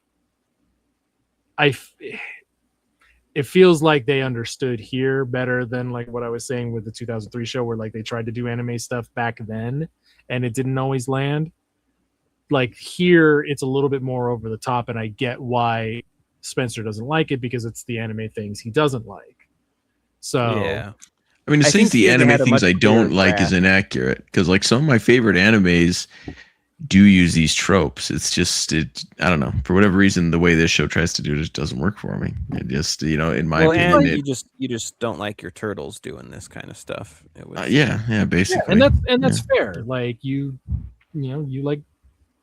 I was the same way for Teen Titans too. I was like, this. Why are they doing all this stupid crap? But now I just come to accept it. It looks fine. Yeah, like I love like Mob Psycho 100. That's like one of my top favorite animes, but that's got all sorts of moments where it stops and does the dong and anyway. It's I'm always not a total interesting weeb, to I see just come people's to limitations like it, so. for turtles. Yeah. But like some of it does feel like my problem with this kid's cartoon is that it's a kid's cartoon. Yeah, no, yeah, and that's the thing, right? Is like, and you're not wrong there, right? Like this is just made for like what feels to me like a really young audience for the most part, and like the moments where it actually has something that feels like it pertains to me as an adult are very few and far between, or that I feel like I can enjoy as an adult, and that's fine. And that's like it's a kid's cartoon. Yeah, because I don't think it's really. I think it shoots for the same demographic that 2003 shot for. I think it just starts at a different place. Where like I think also the 2003 landscape was just in a different in a different like spot. Like cartoon, like, and this being on Nickelodeon, like they had a house, vibe that this kind of had to fit into. And I think they were definitely like, look, we need to hook kids again. Like we have a serious problem if we don't. That's part of the reason they made it CGI. I think they mentioned that in the visual history. They like interviewed a executive producer who was like, we need it to be CGI so that it's for littler kids, Yeah. Mm-hmm. So. God, I like the lair. I think the lair is really cool. Just like the different rooms, like you have like the dojo room, you have the like little like the train station room. They each have like their own water room. The big little puddle lake in the middle of the room. Yeah, because it feels like it's over the top and crazy, but there's still enough elements where it's like I could see that this maybe was a subway station at some point. Yeah, I like the dojo room with the tree in it. Yeah, he worked in a tree and it has like sunlight through the grates, I guess. Yeah, they mentioned in the art book that like that's why Splinter picked that spot, because there was a tree growing there. Saw like a so the tree was already there. Yeah, the tree was already there, I guess. Neat. Yeah, that's cool. That's cool. Splinter's Jade Cane is also pretty badass. Is it? So I remember at one point someone said it was like solid mutagen. Is that? It's green, and mutagen in this show is like not blue. Green. It's very more blue swirly. Yeah, that's true. Yeah, I don't know where they're getting the mutagen because I also don't remember where I read that. I know if you ever play Shredder's Revenge and use his palette that's from this show, they don't change his stick to be green, which always annoyed me. I mean, I can see why fans say that, but it's like, but that's not how mutagen is in the show. So what do you? I also don't know where he would have gotten mutagen to solidify. Like, I don't think we ever see solid mutagen anywhere. I don't remember where I read that. I wish I could find it. But I think it makes sense for it to just be Jade, right? It's absolutely Jade. Yeah. But where do you get the Jade? In some episodes later, he does have some activities throughout the world. Yeah. He hasn't like totally secluded. And obviously they have a ton of stuff in the lair that they would have gotten. Yeah. I do think this is generally what I like about this show is like I do think they nailed like the family and brother dynamic, even if it may get on your nerves and be grating. I do think more than most shows, this does actually feel like they are a real family, you know, especially Yeah. someone like grew up with brothers. Like some Yeah, 'cause some of your brothers just are total assholes like all the time, and it's like I was gonna say, like, Spencer, you're a were dick. you an only child? Nope, you're muted. You're muted, Spencer. No, I don't have any problems with it, but also I think it's funny because like that's literally Cody's complaint for so many characters in other shows, but suddenly in this show it's not a problem. Well, No, because this one it works. Were you an This is the only? one the Were you an dynamic only works. child, Spencer? Oh, okay, so okay, all right. No, like I'm just saying, like this one, I think they did the dynamic well, and it works for me. Like I'll give you like IDW. I think they mess up a lot of the dynamics, and I just don't believe it. I don't know. It was like a thing for you with like. I remember you bringing it up at Tales the Teenage Mutant Ninja Turtles with Raphael when he was doing his like fight night episode. Well, because like this Raph is a dumb jackass, but he's not like they're telling better stories than like I'm a Raph who doesn't recognize that all my brothers have been mind controlled. Like everybody I know in my whole world has been mind controlled, and clearly they don't want. Like, it doesn't make sense for any of them to have joined a fight club, but whatever, I love fighting. Like, I don't think this Raph would have done that. You're right. This Michelangelo would have, but this Raph wouldn't have. I don't know. This Mikey's dumb, but he's also, like, not... Like, that's his kind of thing. Like, he's not totally an idiot, and he's right about, like, a lot of things. He's just a goofball. I mean, he was right about praying, and nobody believed him. No, that's the kind of thing. They're like, you're a dumb jackass, Mike, and he's too goofy all the time to convince anybody. But it's not just like goofy; it's just like legitimately like dumb though, like all the time. Is it though? Yeah. Like he's just having fun. Anyway, but no, like the interpersonal relationship with them and with Splinter, it comes off as believable to me. Like, and it works like for me. it feels like a family.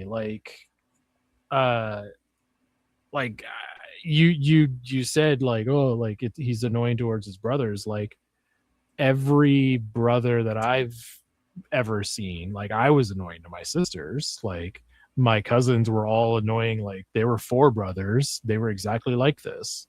Like, yeah, no, like my brothers and I like teased each other and stuff, but like it's to the extent that Raphael goes and the fact that he's cranked to like an 11 all the time on all of it. Yeah, like so 24/7 in the series. He was cranked up to 11 too. Like it's out there. Sure. So I'm like, I don't see as big of a problem with it as you. Like I think Raphael in 2003 is a bigger jerk than this one is. This one's just an annoying teenager. That guy's an asshole. Yeah, but it's also like this is in what ways is it different? I guess this one feels younger. That one sounds like a 30-year-old man picking on other people. Yeah, this one I do think they also like again like they hit like the teenager dynamic better. Yeah, because they do seem like dumb teenagers doing dumb stuff. Like, would I try and teach my kids not to beat each other up? Yeah, but like having had a bunch of brothers or raised brothers, not raised them, but like helped like raise my nephews. It's like sometimes kids are just annoying pieces of shit all the time. there's a certain like naivete that these turtles have, because like we see this is their first time on the surface, whereas like 87 and 2003 it's kind of implied that they've been out before. So like the turtles discovering the upper world for the first time, like, and us seeing them learning, like it makes them feel younger on top of that.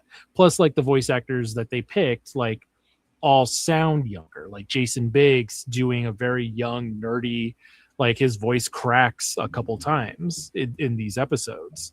And like, I mean, Greg Sipes is Greg Sipes. But it's like, you feel that these are more teenage boys. Like there's that whole scene with Leo like getting inspiration to lead by watching an old Star Trek cartoon. I'm doing the math here, and Rob Paulson was 56 years old when he started this. Yeah. That's crazy. Rob Paulson is just freakishly talented. Yeah, like, he's above and beyond. Because it's funny, there's voice actors where it's like you hear their voice and it's like, oh, they're doing their voice. And it's like Rob Paulson's voice is obviously super recognizable, but he's one of the few actors that I can just like blend into whatever he's doing. Shout out to Rob Paulson, and the voice cast on this all around, I think, is extremely stellar. Yeah, it's stacked for sure. No, I mean, they've got Sean Astin, they've got, Rob Paulson, they've got a lot of great talent in here. Yeah, I think it's crazy. I always hear Seth Green when I see Leonardo, but I think Jason Biggs does a good job too. There's such different voices, but they both do a good job with the same character. Yeah, and then there was like a middle Leo voice that was in for a handful. Yeah, he already gets the real did shaft. Fill in Dominic Cantrum something. I'm already giving him the middle the middle child treatment. But he throw up this is that picture they took at San Diego Comic-Con that year. Yeah. But yeah, like just what a good cast. And what I was trying to say is like Mae Whitman as April, like coming off of Katara really from Avatar: The Last Airbender, like she was already like perfectly cast for this April. Yeah. Be like Lewis Black and whatnot. I just think, I don't know, it's a fun, like Snakeweed is fun. Like even though like the villain of the week stuff is a shame. Although ironically, when I started watching the show, part of the thing was like, I'm gonna get all the toys, and then I was like, oh, it's a lot of goddamn toys. Yeah. Well, like you're like, I'm an adult, I have money, I can collect them, and they're like, there's 20 toys this season. And you're like, Christ. Yeah. What kind of sucks is that like this was the first time I realized that like Playmates didn't care about scale when like designing. That's when you were like, wait a minute. Yeah, and that's when I was, and then when I was getting into the fandom, they're like, oh yeah, like Playmates, like it's a toy company, like kids don't care about scale, so why should Playmates? And it's like, all right, guess I'm never buying a Dog Pound figure because he's shorter than Raph. Oh, you know what we haven't talked about? They have a new catchphrase in this show. Oh, that's right. Yeah. Yeah, Cody, tell us about Booyakasha. I like Booyakasha. Yeah, but why did they like Booyakasha? I did go to a panel that Greg Sipes did one time, and I asked him about it, like where that came from, and he came up with that. They had him pitch different lines to replace Cowabunga, and that's one he had heard before. It's like a Viking war cry or something like that. So yeah, I think Greg Sipes, he's my favorite Mikey for sure. Like he just embodies it in a fun way. But yeah, Booyakasha, and I don't say it with the same panache at all. But I've never looked into Booyakasha further. I just like it. That's one of those things I was like, yeah, it's a little different, and I just went to bed that night and didn't get online and like rants and rave about it. Because I also don't forums. like I'm also not a fan who it's like, no, the turtles say Cowabunga. Yeah. That's what they gotta say. It's like, if you're gonna do something for seemingly they'll keep doing this for 1,000 years, you probably should try some new shit out sometime. Yeah.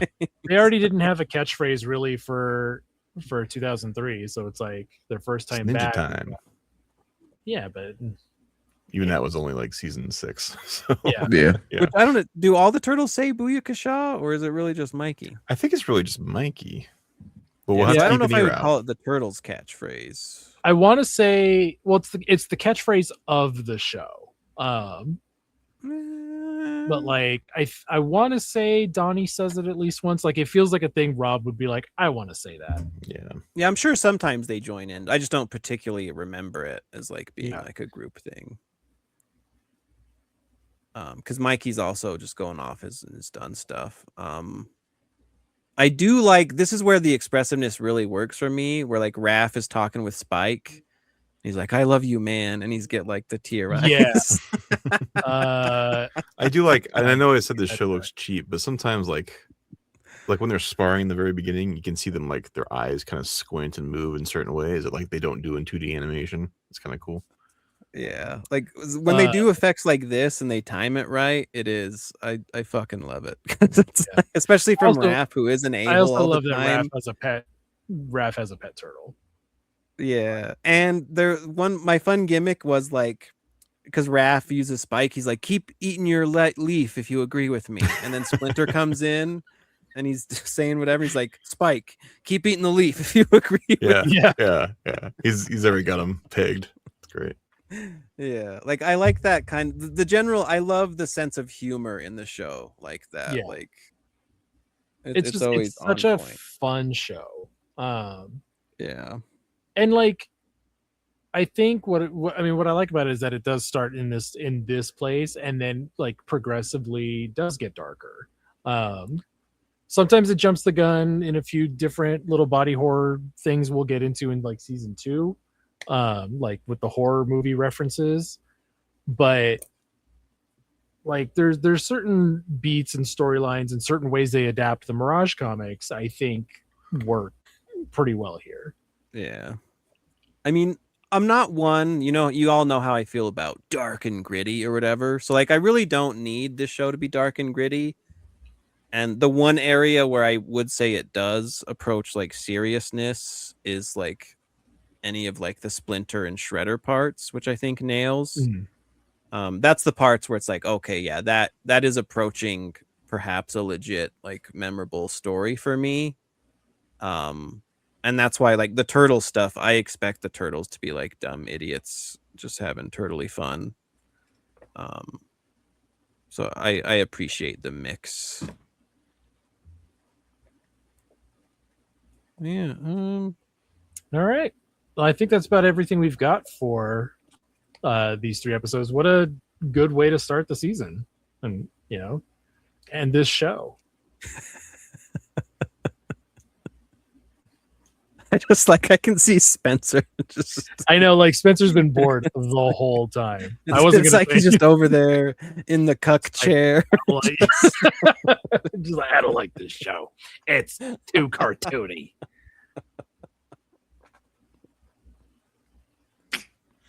We're all entitled to our opinions. All right, Keith, take us into the news.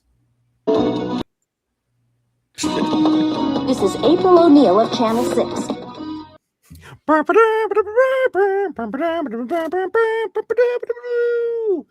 Do we want to put our news on the screen, like that document, so we can go through it live? I was thinking of that, actually. No, just the images for what.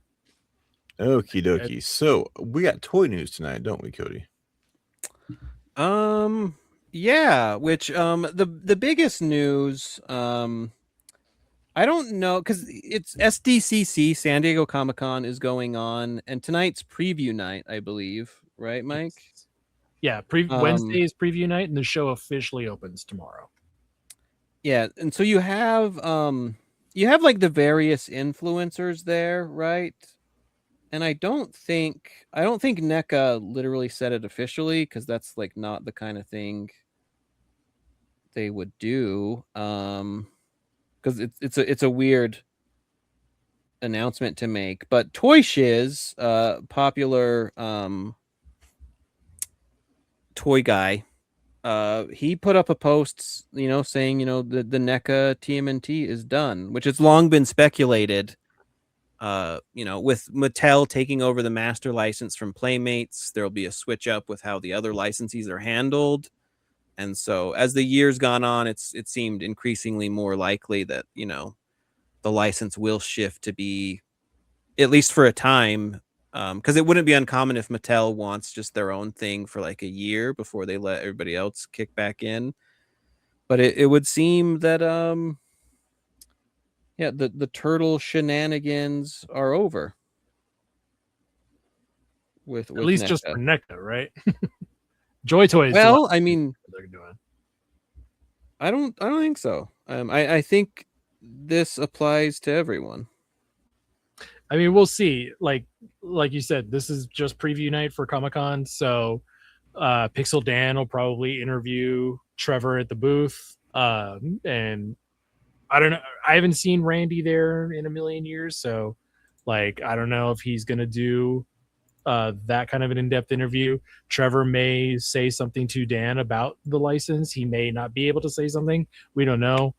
It'll really just kind of depend on what NECA puts out, because traditionally they will put stuff out as the show goes on. I think they have a panel either Friday or tomorrow, which will have a bunch of stuff that gets put out, and then they put little surprises out throughout the rest of the con. But the other surprise that they put out tonight, not only at the show but live on their website right now, is this lady. Yeah, they're getting the $60 Tempestra they've dreamed of. Yeah, I put in the notes $60, Cody. Yeah, which I mean, this is what you get like a bit. $60 is hard to gauge on what that value is to me, because we can also see with NECA, they price corrected, for instance, the Fortnite Turtles, which were being sold at Target for $36.99 down to $29.99, and those turtles come with no accessories almost. So it's like it's very clear like NECA's hurting, or at least the costs have gone high where they're like, we can't do the same loadouts. So it's like, would this Tempestra once have been sold for like 40 maybe or 50? Probably. Is this $60 of value? I'll say like Keith. What do you think? There ain't no fucking way. You kidding me? I gotta think. But see, I'm an old boomer, and I remember a time the first NECA figure I got was the Ultimate Mondo Gecko, the cartoon one, and it came with another figure in it for like $32, and now it's $60 for Tempestra. She's largely covered in felt. Looks more like a Barbie doll. Couple hands, couple effects, and arcade machine that I guess is cool, but like that does not add up to $60 for me, especially now that these are like more and more NECA stuff is showing up at like Ross for $15. It's like when you get that, it's like, oh, that's the perfect price point. Because I thought 30, 35, 65 for a 2-pack was too much already. $60 for one character. There's no way. And I know why they're doing it, because they've got the rest of the rogues, and like this is the last one that people have been clamoring for. So like the demand's there, I guess, in their eyes. So I was gonna say the soft goods add to the cost, and like if this is like a wired like cloak, at least the cape is like the lower skirt doesn't look like it's got a wire running through it, but that does add to the cost, unfortunately, with these kind of figures. That shoulder thing, though, she can't even lift her arms up. Yeah, it's a lot of things. I mean, she can't lift her arms. You can't see half the figure because it's covered in felt. That pose there looks pretty cool. I wish she had a different head. Yeah, something cackling or something. I said this before the show. I think that I wish they had done the 2012 Splinter figure design, where it's like it's a solid piece on the bottom, it seems. So because I don't need to see her feet or whatever, she's always floating. So I don't know, not for me. It like I want it, but I don't $60 want it. I don't $60 want it. I $32 want it. Yeah. That would be nice. But yeah, I wait for it to show up at Ross or Pop Culture Exchange. Want it. That'll be interesting. Because seemingly, through Toy Shiz, he's confirming that, NECA is done with TMNT, and I'm extrapolating out that the license probably is just clamping shut. My best guess is literally, I can't imagine Paramount is like, we want to turn off all this licensing money. I imagine Mattel, because they're taking over the master license, they're like, look, and they've done this before, like remember when we had Andy on and they were talking about switching over from 2012 to Rise, and they were like, look, we want to take TMNT off the shelves, you know, we want nothing there so people are hungry for it or whatever, you know, that kind of vibe, which then they were like, psych, no. They were like, but my guess is they want to do something like that where Mattel is like, it's just us for whatever period of time. I can't imagine that lasts forever, because if a company like NECA is like, hey, we want to pay you money to make TMNT, and then you get a cut of it, they're like, hell yeah, we love money. Like, so I'm sure it'll change. But when you look at how other companies are operating, like let's look at Mondo, for instance, right? This is they're teasing their 1/6 scale line, and then we get their shredder. Whose photos are these? Someone post them in like the party way. Oh, it's Raf. That's so dumb. Their name is Raphael. That head with a hockey mask is pretty sweet. In the bottom right there. That's cool. Yeah, it's like the little figures. Yeah, it's the mutated shredder, isn't it? Oh, the little one? Yeah, it's got to be like a mutant Freako shredder. I don't know. I wish Raphael had taken pictures of the placards. Yeah, that's the thing about like the early pictures. You're at the mercy of just however they show it. Yeah. But Don't yeah, worry. I'll get better pictures. New York. Yeah. I'll get better pictures. Yeah. We have Mike who will be on hand, because you know we also have one like this where it's like kind of the Raph with his crossbow. But yeah, these are the 112 Mondo Turtles, and it's kind of like it does kind of feel like they're like, get it out the door, get it out the door.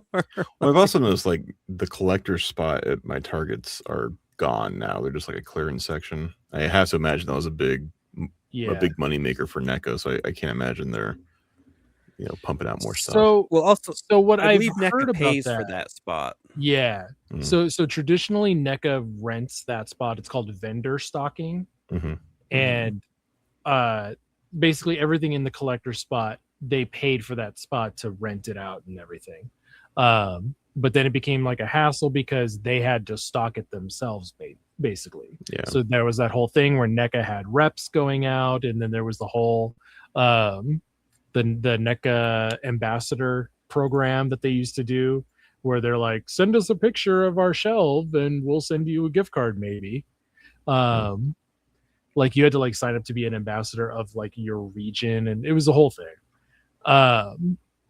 Over the years, like that obviously just went away. NECA silently dropped it and ignored everybody, and then all the Funko Pops started moving into the NECA section. So now my Targets have both gotten rid of the collector spot, and that's kind of become either overflow for like the Bandai America Dragon Ball figures. A lot of the NECA stuff, there's a pop section, and then like kind of Playmates for some reason. Like their Star Trek line was in there. Yeah, because it seems like they're kind of trying to shift it more into just the actual toy aisle. Yeah, like this was that old collector spot, but then there's a traditional toy aisle, which some Targets are putting the NECA figures in now. Yeah, which Targets are also kind of a mess. Target kind of nationwide, they're slowly going through like changing their whole layout. Yeah. And it's like my Target by near me has been doing it for like 2.5 months, where it's like, I get it slow, but like, what are you doing? What's going on? Yeah. Here? And it's like the guy who used to do my Target toy section has been gone, and it sucks. It's sad walking through it. Yeah. I think that I haven't seen any other, because the thing is like NECA's also not seemingly the reason Toy Shiz is like NECA's done, because NECA's not really showing anything. Well, again, they put stuff out as the show goes on. That's what they've always done. Well, they do, but last year I don't think they did actually. Yeah, they did. Like it's literally what you can count on NECA doing. So it will be the big test this year if they don't put anything out. Yeah, I don't know, but people there are saying it's a wrap. But if I do trust like Toy Shiz, because Toy Shiz isn't like he's not like a jackass like me where he's just like saying he's not some shiz. Yeah, like I'm not gonna say more safe, but his post says, "Thank you for all the years of rad turtle toys. That's a wrap on NECA TMNT." So yeah, I mean, we'll obviously find out more as we go through Comic-Con. Like, yeah, it's preview night. Nobody's really announcing anything. It's like there's like little reveals, but then that's about it. Yeah, so we will have a bunch of news next week. Yes, expect the toy section to be the whole show, basically. Any other toy news, Cody? Nope, that's it. All right, comics, Spencer. Comics Saturday Morning Adventures number 39 is going to be hitting your comic book shelves. That's cool, and I think that's the second to last issue. I think it ends at 40. Is it 40 or 41? 40 or 41, yeah. I thought it was 40, but very well could be 41. So it's weird to end on 41. If well, I think that's what kind of leaned into like they didn't expect it to be canceled or expect it to end. We don't know if it was canceled or not. I mean, I'm sure IDW will say something at the panel. Cool. All right. Any other news? I don't see anything else on our spreadsheet here. No, it's kind of light because everything's going to be at Comic-Con this weekend. Yeah. Spencer's falling asleep over there, so sorry guys. It's getting late on my wrap this up. Yeah, it's late here too. Thank you to everybody who has joined us here on YouTube and our new video podcast format. If you like it, let us know. Be kind. Join us at our Discord. You can at the link in our bios. Spencer, did you put the link tree in YouTube? I don't know how to add our link tree. That's all your. Just copy and paste the link. Okay. We got a week to figure it out before this episode. Yeah, I got a week to figure it out before this episode goes out. My favorite bit of feedback I've gotten about our video podcast is my wife was like doom scrolling TikTok and she went, it's you. It is infinitely a little too Keith. A little too Keith, yeah. Yeah. So share our videos, please. Thank you for joining us on there. I think what do we get, like 24 views in the first like couple hours, which like for a long form podcast is not bad. So but yeah, we love you. Cool. And Spencer, what are we doing next week? Next week we're gonna start covering the IDW comics, which means that we're going to be covering the Things Change story arc. I'm sorry, I should have. But it's that first trade paperback, basically. First trade. Okay. Cool. Yeah, and any other issues that happen in between there. The first 6 issues, 5 or 6 of the IDW. Come on, Spencer, wake up, buddy. We're almost done. We're almost done. Hey man, when you do 10 hours of manual labor and get up at 4 a.m., you can complain and be up at 10 I'm p.m. not complaining. All right, guys, that's our show this week. Thank you again so much for listening, and until next time, cowabunga dudes. Certified turtlefied. Booyakasha. Hot soup.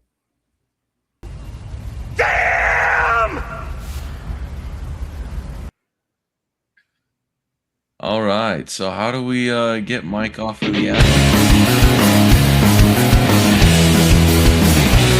Pretend sounds like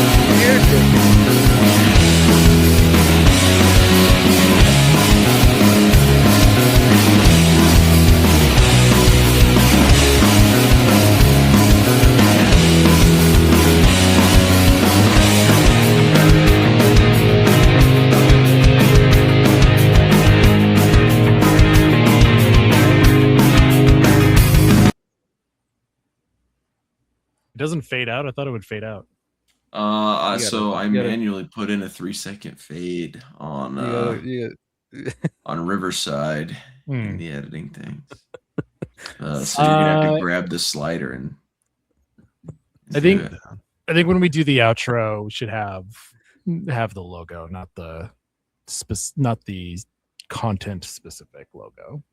And we should definitely keep recording this. Are we? Yeah, are we doing shooting the show? Keep going. I don't know. We're at 2 hours, so that's why I hadn't cut it yet. Yeah, it was a very, very long episode. I'm just saying, generally, if you want to stop recording, that's when you stop recording. No, I know. I don't know if we're doing it or not. I don't know if we're still recording. Even though it was 300th issue of I didn't. Who read? Have y'all read 300? I mean, Mike spoiled it for me, so I don't even know. I read it. No, he did it again. I haven't read it yet. He did it again. So, all right. Am I ending the recording? Is it a bigger issue than usual? Yeah.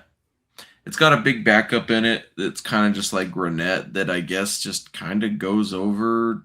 I don't know. It's not that spoilery because it's not really much of a story. It just shows her being like, these are the different timelines in comic books. And that's basically it. That's like the storyline. And it's, it's fun. I do think it's a good issue to kick off City That Never Dies, the next story arc. Mm-hmm. Oh yeah, like the other, like the Jinlin Yang part, that's written by the main story. The main story, Freddie Williams. Like that story is like it is a real story, and it's pretty good. So it has like a proper real issue, and then just like a bunch of other stuff. Yeah, like a proper real issue, and then like a short little backup thing, featuring Renette and Lord Simultaneous. Okay, am I stopping the recording? We're never stopping. We're going till midnight. Never stop. Never stop. Oh, okay. Can't stop the throw. Spencer's gonna find his second wind, and Spencer, think of DC Comics and what comics did you read this week, bud? I'm thinking about how early 4 a.m.'s coming. I've been reading a bunch of stuff. I guess I don't know. Right now, I've just been reading. I've been reading Scott Snyder's run on Justice League. I'm still in the middle of that. The year that, like, building up to the year of the villain event. DC freaking, for whatever reason, from Rebirth to like 2020, they had a bunch of titles that they were just releasing. Like, for some reason, they were releasing them 2 a month. So they're doing it with Wonder Woman. They did it with Justice League. And I don't know, the stories aren't bad, but at the same time, I'm now reading twice as many issues as I thought I was going to be. Trying to, get caught up to modern times reading through here. So it's kind of like I'm not as close as I thought I was. It's a little frustrating. Yeah. All right. Pick up Robert Kirkman's new book, Terminal. He's got his new, it's his first new superhero book since Invincible. All right. I have a chance to jump on the ground floor of the next big sensation. In Image, but I don't think it's the same universe. It looks like Change is Constant is the first 4 issues. So that works out perfectly. We can each do 1 issue. Cool. What else? Change is Constant, not Things Change. Things Change is 2003. First arc of 2003. Yeah. I knew it had change in it. Change is constant. Yeah, dude, I'm excited for Comic-Con.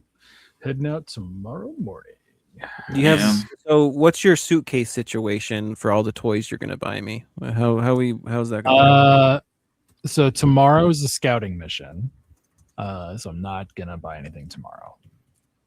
No, you're gonna get your grubby little hands on Leo with the wolf, and then Dungeon Crawler Carl.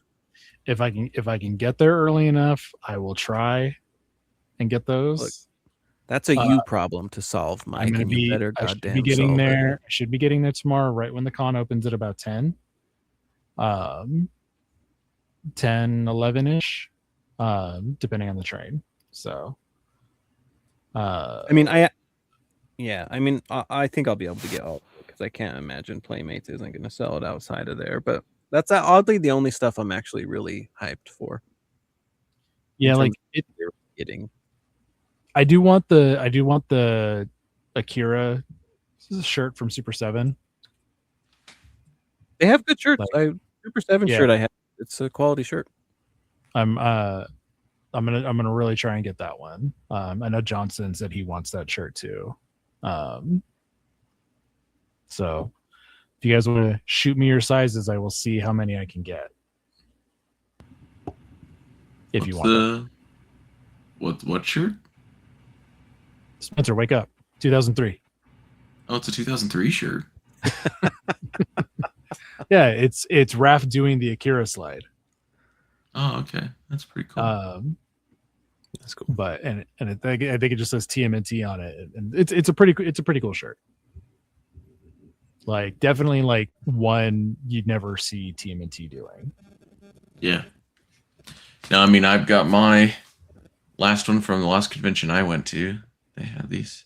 Nice. I have my 6 shirts. That's cool. I have my totally radical tubular tortoises. Nice. See, I just like the really cool, just like, I don't know, muscled out, wide-eyed Ninja Turtles, I guess, look as well. And that's just not in the 2012 version. It's just not. I just, I don't need my turtle. I don't need. I just like that 2003 version. Yeah, you like your oiled up, muscly guys. That's fine. I do. I like them jacked up. I wish it was still appropriate to shout that in public places. I know. God, that just reminds me of It's Always Sunny. Where Frank's getting his attention. when Frank gets Max's attention. Is it a hate crime that he said it if he saved his life? Right. I saw. Did you guys see? Sorry, go on, Keith. I'll send it in the Discord. You go ahead while I find it. Did you guys see speaking of Always Sunny? And this is one of my favorite things on the internet now. People claiming things they don't like is AI. You know how Always Sunny does their like season artwork or whatever. They did one. Where like for the new season. Each of them is like a beer tap handle thing. And so many people were like, oh my God, it's AI. I hate it. Like, this is terrible. And then like whoever made it showed like the 3D files of them working on it and stuff. And I live for those moments now. Because it's one thing for companies to use AI and get rightfully shit on for it. But it's hilarious to me that like fans are like, this is AI. And like, what's your proof of that? And they're like, the vibes. It just looks like it. And then and like I love seeing the moment where it's like not AI, and then they just don't say anything. Yeah, like they were clearly going for the joke of it being AI, like inspired. But it did get dangerously close to like, is it not? Like I trusted them enough to not think that they used AI to do that, but it was like, a lot of people very clearly did not get the joke. So yeah, it's funny. I shared it in our Discord. I don't know if you can bring it up on the screen here for our viewers at home. I'd have to download it and upload it. I can get it. Is that the symbol on the back of this van? I don't know what this is. It is. Where's the?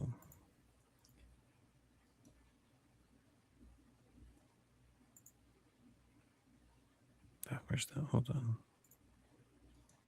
Why is it? StreamYard's annoying because you can't just like. Yeah. Okay. I don't know what that symbol is. Is it a bicep or is it a penis? Maybe it's both. Maybe it's both. I thought we. I mean, you could just Google image search it. That's true. I don't got time for that. Yeah. If anyone knows what that is, let me know. Otherwise, I'm going to stick with my joke and never care again. Yeah. Comic-Con's going to be fun tomorrow. Yeah. All right. I got to get off here. All right, 22. gents. Oh, look how short our shooting the shell section was compared to the actual show. Well, Cody wanted to ramrod us into actually talking about the episode. Well, it's because we wasted a lot of time. For hours. Look. What the audience doesn't realize is the audience missed the epic debate. They missed washout gate. We learned Mike's vision doesn't work. Yeah. Never happened. And then we spent roughly 2.5 hours uploading. Uploading. We can do it right now again. I don't know. I don't think we can. Yeah, no. That. Damn you, Mike. I think I wait. No. Wait, hold on. You find that image, Mike. Stick to your guns. Don't be afraid. Wait, I'm supposed to find the image? Look, I have my image. Hold on. Let me remove that. Let me add that. What the hell? Oh, no. I already deleted it. It's fine. Ending the recording now. Dear audience, is this image washed out? Yeah. Let us know in the comments. Well, compared to what though is the problem here? Yeah, because if it's washed out at all, no one knows. Don't go with that, Cody. Yeah, because the argument was made was that this is washed out because the colors are brighter because it was saturated. We would have to see the other image for comparison. Yeah, this is is it possible for something to be saturated and washed out? That is the real debate here. The real See, debate. Spencer came alive for some lambastards. Yeah. Right. Lambastards unite. Yeah. And now Mike is like, I'm done. Get off. Yeah. I'm trying to go eat dinner. I'm hungry. I'm eating right now, baby. All right. I'll see y'all next week on Thursday again, right? Yeah. Yeah. Same bat channel. Okay. Same bat time. Hang on, I'm ending the recording. I hit end recording. Bye for real.